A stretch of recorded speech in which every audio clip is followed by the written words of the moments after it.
everybody, and welcome to the Maiken Q&A. We shot a little Q&A in our premiere on Friday the 14th of April 2023, and I thought I'm just going to make a little intro here and follow up with all the questions that I've received before and after that premiere, so it'd be a little bit, because we had a limited time in the cinema basically, so this is my gift to you. So let's get cracking. What are the questions? The first question, and probably the most important one, how was the premiere? The premiere was great. We had a lot of people there. Such a good experience. We had the premiere in central London in Leicester Square at the Prince Charles Cinema, and we had a lot of people there. We saw the trailer for Maiken and what is now the first episode, the pilot, and we had a wonderful Q&A, and it was just such a wonderful day. It was so good. So what is Maiken? Is Maiken a short film or is it a pilot? Well, this is something that has caused a lot of confusion amongst people, because I was well confused about that for a long time. Because when I got the role, it was basically a short film, and I discovered sometime later on that this might be a pilot for an upcoming series.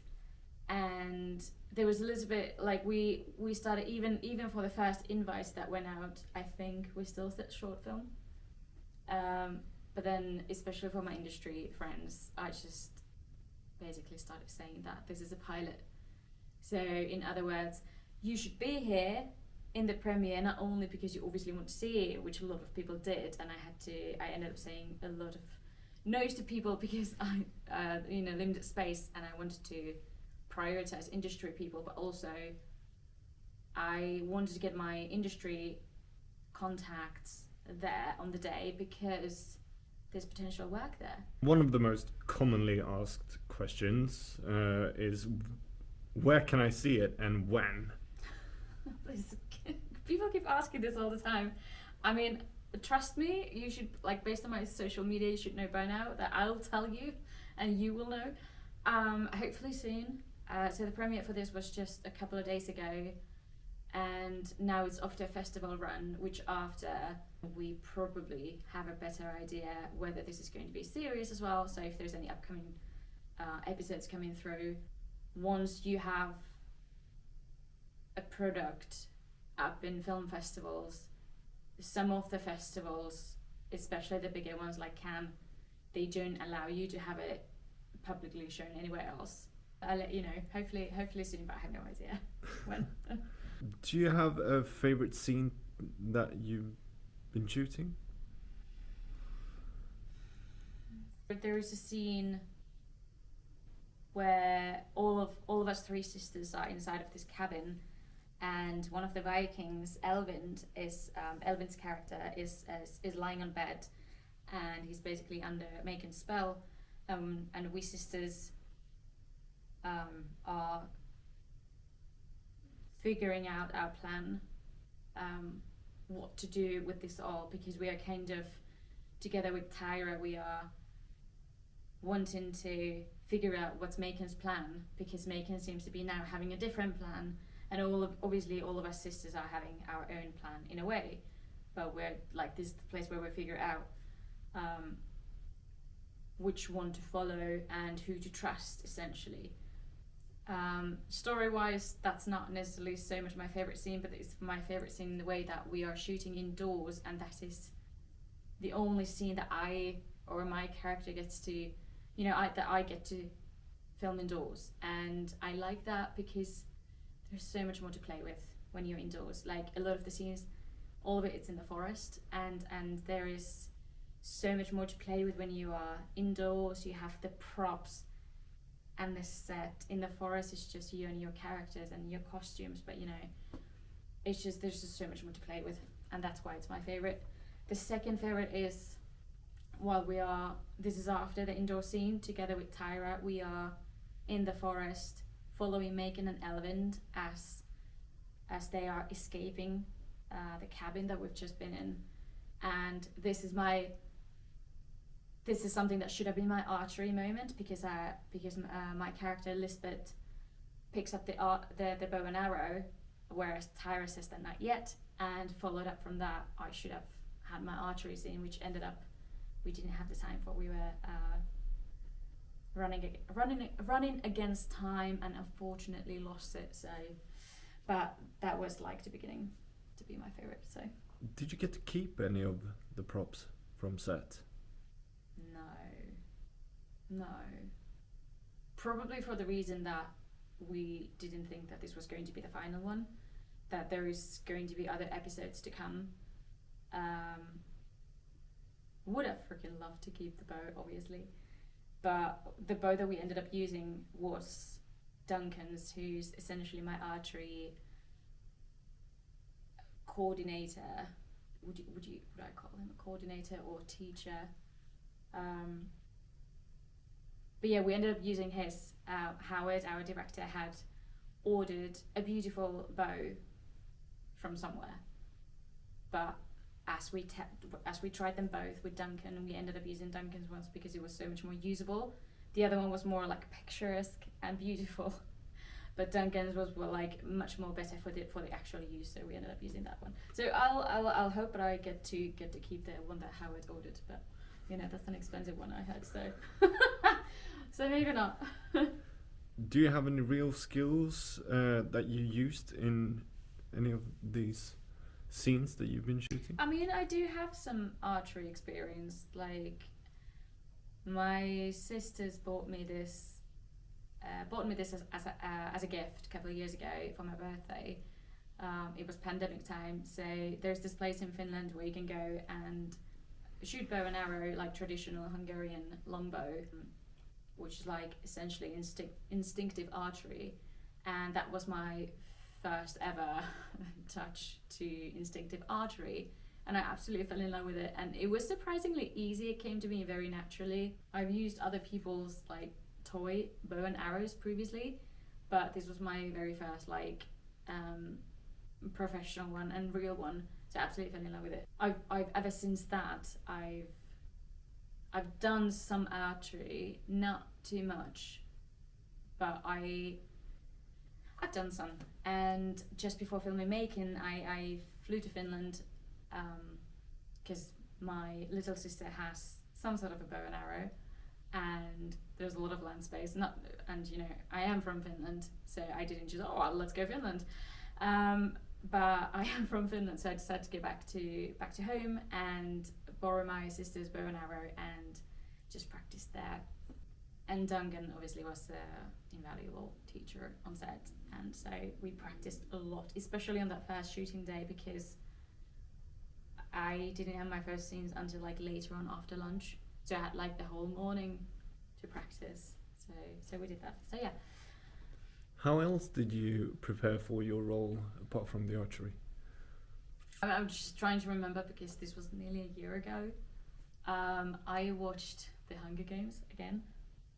It had been quite some time since I had watched them, but I watched all the Hunger Games and Katniss Everdeen. I just tried to channel my inner Katniss Everdeen because she is one of my favorite female warriors, if you can call her that, but I do. So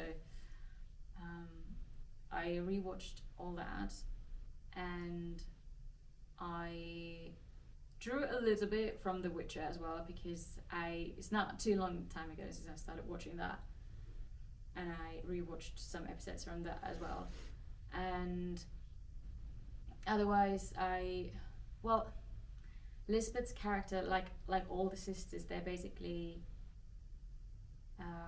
forest witches. That's what Huldra are, and I suppose it comes to me very naturally because I am a pagan. I suppose the role, all in all, was something that was very much close to home, like everything about it being in the forest. That's, you know, where I basically grew up in the middle of nowhere. Being a witch, well, that's what we practice all the time. Yeah, I suppose the only challenge with that role was that, and the only difference to me and my idols from different productions is that Lisbet is together with her sisters, like hundreds and hundreds of years old. Essentially, I'm playing a character who's young, a little bit rebellious, and has this sense of aggression, as you do when you have sisters and you're kind of in the middle, you know.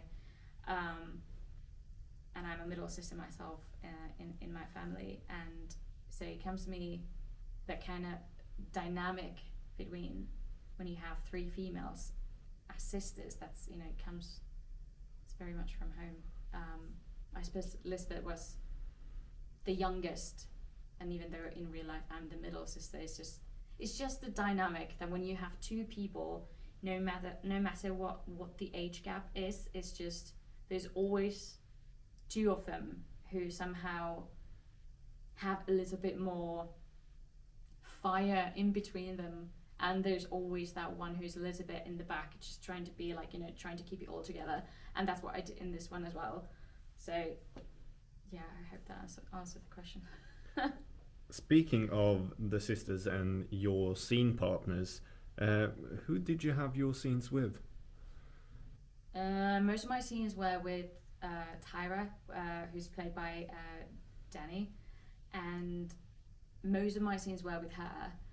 We did have obviously we do have scenes with all of the three sisters, so Maiken, who's played by Michelle, and so Michelle and Danny, we, like, most of our scenes are just three of us, or then alone with Danny. There was only a couple of scenes where our supporting artists, our wonderful Viking reenactment team, would be there, but otherwise, yeah, just Thyra pretty much. And was this your first sort of full-on big screen production? Or? No. No, what do you mean? No, what do you mean? No, it wasn't. It's like, I'm not gonna lie, it's been a long time since any of my productions have been on a big screen in a big cinema, probably because of the pandemic, and I've done some immersive theatre in between.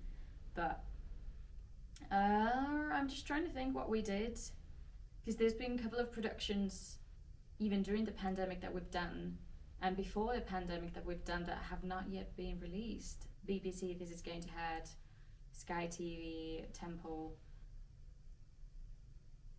and then I did that Polar Express immersive theatre. But I mean, it's been a while when I've had, it must be Eurovision for Netflix. Yeah, that came out during the pandemic, I suppose. But you know, the premiere was from our home living room in Finland, so does that count? Was there sort of difficult to step into the world of magic as an actress to sort of realize that, or was that quite easy going for you? Well, the world of magic, I mean, like I just said a couple of moments ago, because I'm a pagan and practice witchcraft essentially anyway. No matter what role I have going on, I'll do that anyway, like in my private life. So it comes to me very easily, and I love magic and all the shows about magic. I grew up watching Charmed, like, oh hello, and I've read and watched all the Harry Potters like thousands of times. You know, everything like that is just something very home to me. So no, it wasn't hard. No. As an actress, do you feel like it's more challenging to film outside than inside? You mentioned a little bit before with props and stuff, but no, it's for me it's not more challenging to film outside. If anything, as because I also have experience from the production side, so behind the camera work, and that is and can be very much more difficult because you have all the technicalities and equipment to worry about. Where we were filming, like, we didn't have electricity, so we would have to find our way around it, and, you know, bring some extra equipment in. But from acting perspective, it isn't more challenging. If anything, the only The only thing that even made it remotely challenging was the fact that because it was outdoors and it was during the heat wave, it was, you know, I wanted to say it was uncomfortable, but it actually wasn't uncomfortable because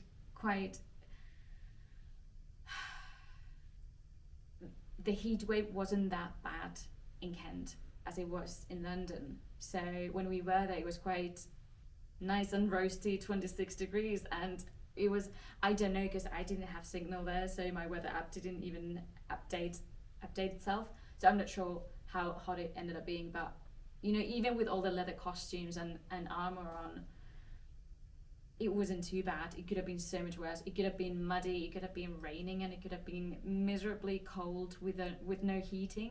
I think we were just very lucky, and it wasn't more challenging for me. But like I said before, coming from Finland, you know, most of, like 80% of my time I would be in the forest anyway, you know, in the middle of nowhere. If this pilot was to be made into a series, what do you wish your character would do in the upcoming? Oh, definitely more archery. I had practiced archery so much with Duncan, especially on the day, that I was quite disappointed not being able to do that in the end, because we were running out of time and we had to cut some scenes, and I was quite disappointed that I finally got my Vikingy moment and I couldn't do it. I don't think Lisbet is that vocal per se, but I also think that because this first episode has been building up her character so much to the way that she finally has to explode at some point and say something. She did towards the end of episode 1, she does actually stand up and speak up as she's about to find out something. Don't want to spoil this, so I'm just trying to be very cryptic about this, but she finds out a potential secret and she confronts that whole topic with her sister, and as she's turned down, I think, you know, that's not it. She needs to find out more. She needs to resolve this whole issue, and she needs to find out something a little more to then be able to step up and be like, this is what I found out and this is what I know, and here's some bows and arrows, you know. Is there anything else that you would like to say to the people watching? Oh, that was surprisingly quickly. I'm just hoping that this will be picked up so we can actually film the series, because genuinely it was such a good project, and there were so many things in episode 1 that were unresolved, and I personally want to know where the story goes to, and I hope you do too after watching the episode 1. But I really hope that this will get picked up, because our director Howard, who's also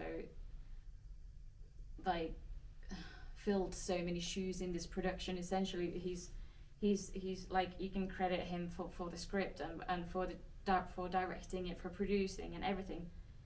He's basically the driving force behind this project, and he more than deserves this to become something. And it has already become something, but it would be amazing if this get picked up to a series, because then we would all get jobs and that would be fantastic. But also because it's just so much fun. There was so much interest. Like any other project that I've posted about in my social media in the past has never gotten this much visibility and interest without even seeing the production. So I'm just saying that there's so much market for this right now, that I'm just praying that this gets through, because I want to have a job in this, and I want all of my colleagues to have a job in this, and I know there will be job opportunities for a lot more people than we had during the first episode. I think it would be just freaking amazing. But thank you so much for watching, for making Q&A, and any further questions or comments, just leave them below, DM me, get in touch with me in any way. I'm more than happy to talk about this more if you're wanted to hear. Anyway, thank you so much for watching, and I'll see you next time. Yep.